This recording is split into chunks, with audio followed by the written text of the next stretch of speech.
What's up everyone, welcome back to the channel. Booster here, thanks for stopping by. Just wanted to drop a quick video here, a little bit late on the Plarium news and all that, but we do have a one-day only summoning event tomorrow, and then I wanted to drop a quick update on how my Lydia champion training event tournament is going. Some of you guys were interested in hearing about that, so I'll let you guys know how that is going. But first, let's quickly look at the Plarium event that's happening tomorrow. So we have a progressive event for some faction unity champions. So obviously Plarium is seeing maybe some necessity or some urgency for some of the faction unity champions because of hard faction wars perhaps. But these champions are pretty good on their own even without hard faction wars into consideration. So first up for grabs for this progressive event, we have Vulcanos from the demon spawn. Vulcanos actually is quite strong in many areas of the game. I've particularly noticed him in live arena. He's very powerful, hits super hard, and he has the HP burn that is irresistible. So it can cut through things like, you know, your stone skin and all that stuff. And if he has some faction allies on the same team, which isn't really hard to do because demon spawn's a really good faction, especially for live arena, he gets ridiculously hard to kill. For example, here he gains some more defense, ignore, and over here he has his damage reduced, which makes him quite strong. He's a little bit of a, you know, what I call a selfish kind of faction unity champion. So he gets really cranked up with allies. He doesn't really buff them up, but he's the damage dealer on the team. Very strong option. He's going to be up for grabs tomorrow for one day only. After that, we have Tribune Heraclet from the Undead.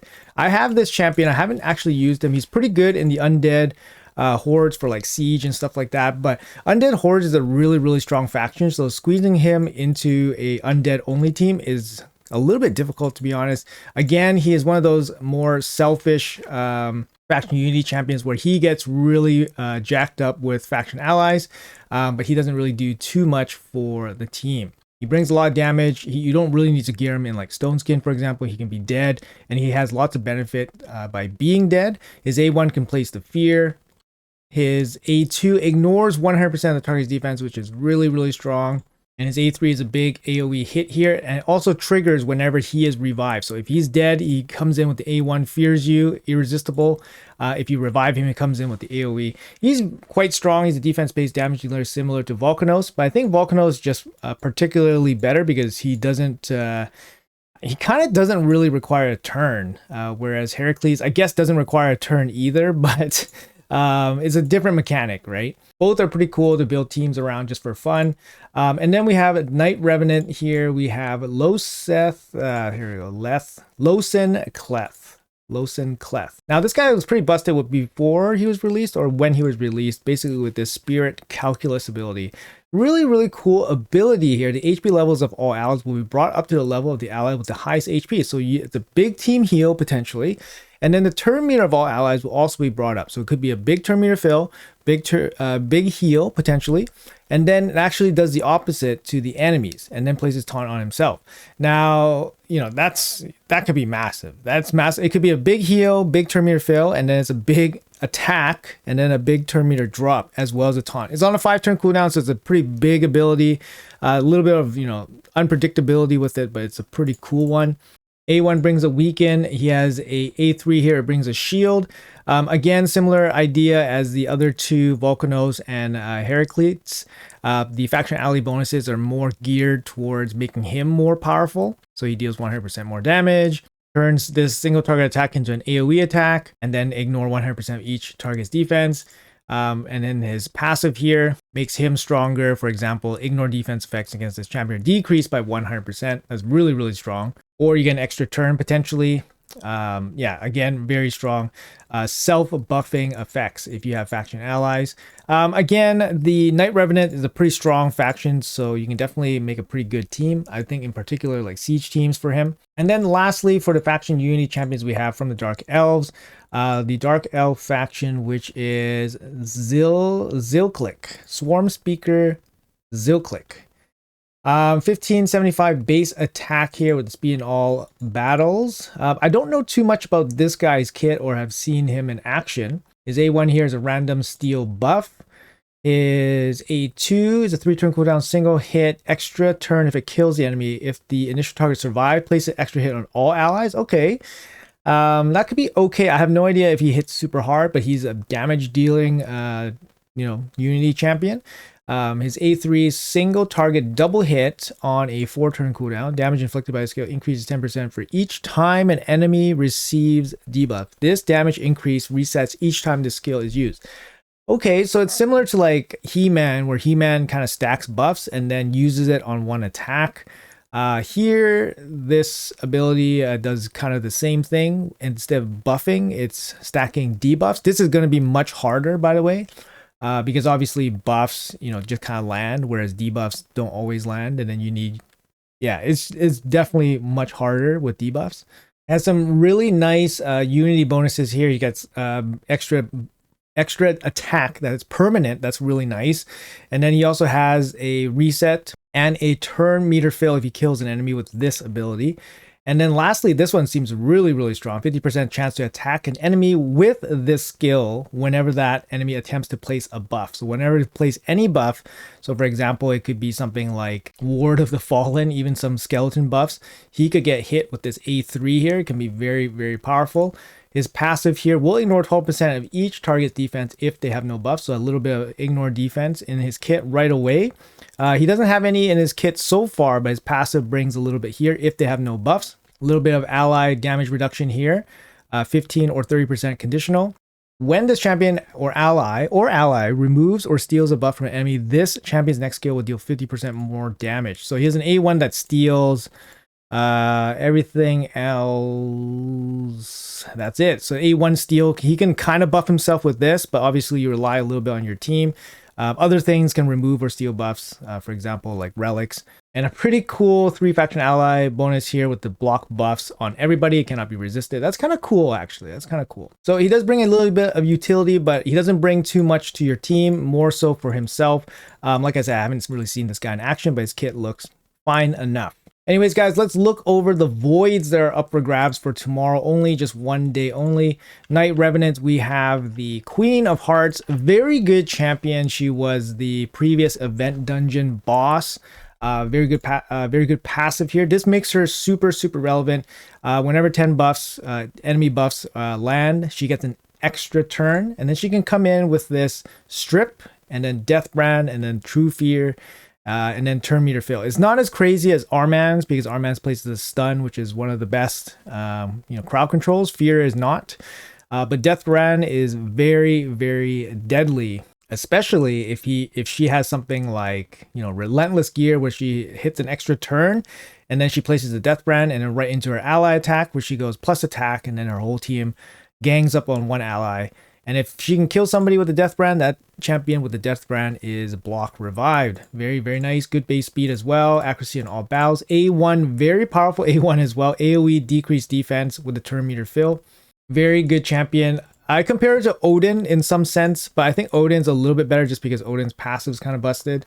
But the Queen of Hearts, very, very good. Absolute nightmare to deal with if you have Sifi, for example. So plays very good against her. The next void up for grabs also from the Night Revenant. We have Nekrit the Great. Nekrit the Great, where are you? Actually, he is an undead. I forgot. But there he is, Nekrit the Great. Still kind of relevant, especially against bombs and all that. Was taken out of the meta because of Narcissus. His passive places this without him taking a turn. Block debuff, strength, and ally protection on your champion with the lowest HP. So you can control this where it lands and all that. And then he has the secondary passive that places the shield, can be quite massive. Can do ally attack, so you can boost your damage. Has an A1 decreased attack, which is pretty good. Also, it's a multi-hit. And then he can also place it actively, all these buffs to protect your allies. Very good carry in many, many areas. Obviously, still very good in arena. He's going to be up for grabs during this progressive as well. And lastly, black to the Night Revs, we have King Narcissus himself. King Narcissus, my biggest regret, or one of my biggest regrets in Raid Shadow Legends. I missed his guaranteed void. He was a guaranteed void champion, I believe 110 void shards, or maybe 120 void shards, I forget. One of the Valentine's days, 2 Valentine's days ago. Yeah, I missed him. I went for Yumiko instead the week before, and I just didn't have enough voids to land him. But this guy changed the meta, especially against Taras and Marichka. Absolute cannon here, especially against shields. Has the really, really strong passive where He ignores shield and strengthen, and then here on his AoE also ignores any of this masteries or passives. So somebody like Rhodos can't be stopped by this AoE. It just kind of blows through him as well. King Narcissus is very, very strong, especially with their partner Ancora. He will be up for grabs, and Ancora was a fusion back in the day. But King Narcissus will be up for grabs during this progressive event starting tomorrow. Anyways, guys, let's take a quick look at the training event that I'm currently in. I am competing for the Lydia 6-star Soul. I know some of you guys are interested in seeing what's happening. So we are hopping in here. We got a day and a half left.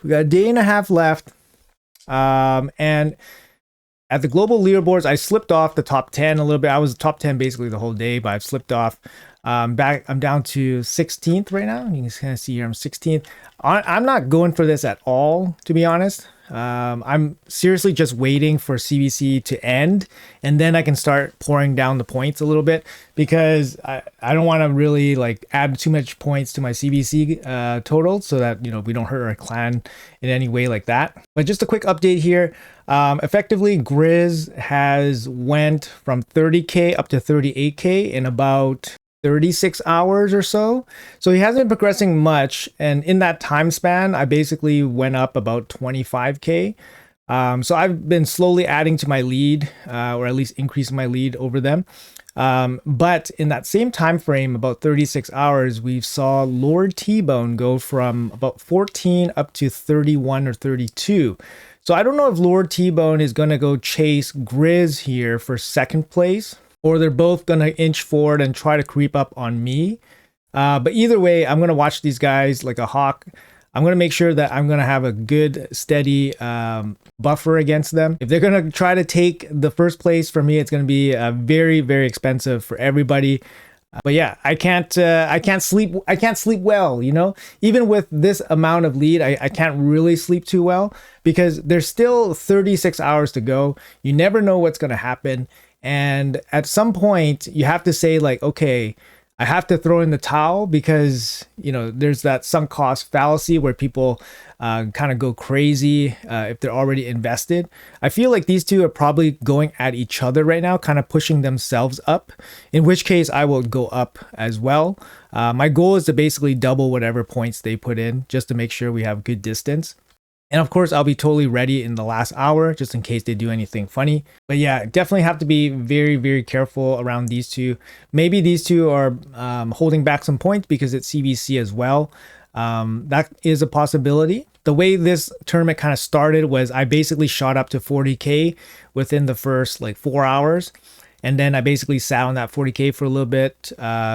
Lord T-Bone had like consistent slow start. He was second for a little bit, and then Grizz kind of came out of nowhere with 20k ish. And then I was like, okay, he's probably chasing a little bit, but then he stopped for about a day at 30k. And I just kept going. So I'm not too sure. Otherwise, I don't really see anybody else hopping into the action here. I don't think that would be kind of insane if somebody came from nowhere. Actually, that would be very insane. But yeah, it's, you know, you got to worry about these guys. You never know what they're going to do. And obviously I don't want to spend the resources if I don't have to, but I'm ready and willing to do so. So yeah, it's just the nature of the game. And I think I might just be able to stream, or at least record maybe the last couple minutes or last hour or so of this tournament, just in case anything crazy happens. We will be recording that for future content probably. And we'll do more of a thorough, detailed breakdown of everything that happened after the fact, just because I don't want to give away any kind of details about my account or anything like that, just because we are still in an active competition. But you guys can kind of look at my general resources here of what I can achieve. I got about 20,000 gems or so. And yeah, plenty of resources left to go. We got some shards here. The mystery shards have been very steady, nice steady flow. I probably pulled like, I don't know, 1,000 or 1,500 of these shards, but they've been decreasing very, very slowly. So I'm not going to be worried about running out of food, for example. You can kind of see here in our clan versus clan tournament here, I'm at 300,000 points, which is quite high for a non-personal reward CVC. You know, obviously I don't want to score so high, but I'm trying to be considerate of my clanmates and keep my score down a little bit. Other than that, there's not really too much going on. We do have this awakening boost for the Eternal Soulstone. I feel like I probably should just rip this, but there is some consideration for, again, my CBC points, as well as not being able to get any additional value for this. Like, you know, for example, you could use this during a Hero's Path or a Deck of Fate for additional points sometimes, and that could be kind of good, but the awakening boost is really nice. You do get the 50% chance at this 6-star, which is super impactful potentially. But the good thing is, like, these type of events will always happen again, so I'm in no real hurry to rip this stone. I literally just got it over the weekend as well, so no real hurry there. Anyways, guys, just a quick update here. Like I said, 36 hours to go in tournament. We will be, you know, basically having some coverage on this as it progresses.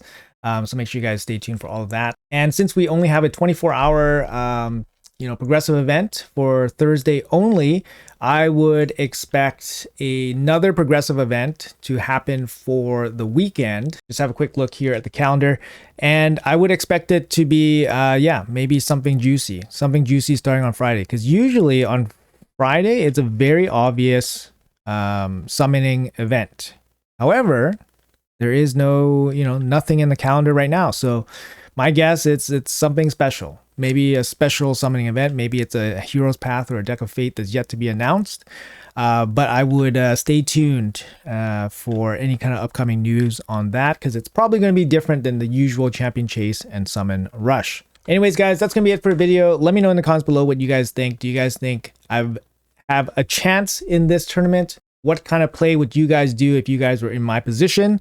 Do you guys think there's going to be a special Summon Rush or Chase for the weekend, for example? Let me know in the comments. Thanks a lot for watching. Appreciate your time as always, and I'll see you guys in the next video.